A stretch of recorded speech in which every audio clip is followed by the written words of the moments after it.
konseyi olarak Bursa'mızda bir konu üzerine daha söyleşimiz olacak, konferansımız olacak.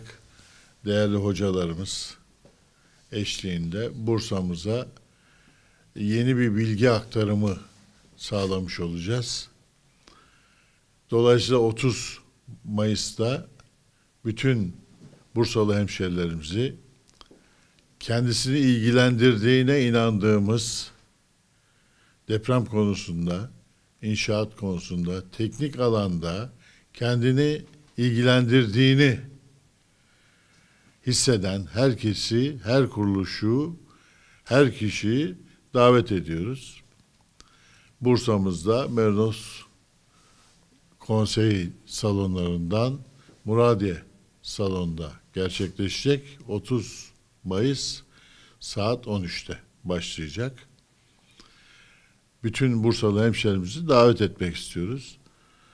Bu çalışmada 1855 depreminde Bursa'yı yaralayan, Bursa'da çöküntüye sebebiyet veren, yıkıma sebebiyet veren fay hattının şu anda ortaya çıkarılmasıyla ilgili bir çalışma ve Bursa'da yaşayan herkesi aslında ilgilendiriyor ama kurum ve kişilerin, teknik arkadaşların bu konuyla ilgili muhakkak bilgi sahibi olmaları gerektiğine inanıyorum. Hele ki şu son zamanlarda depremle ilgili yaşadıklarımızdan sonra, Türkiye genelinde yaşadıklarımızdan sonra bizim bu konuyu çok dikkate almamız gerektiğini ve bu konuyla ilgili bilgi sahibi olmamız gerektiğine inanıyorum.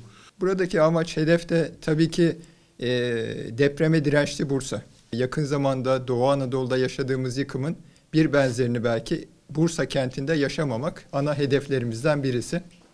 Dolayısıyla bu çalıştay vesilesiyle kamuoyuyla paylaşacağımız bu bilgi nezdinde hedef hep birlikte başarabilmek.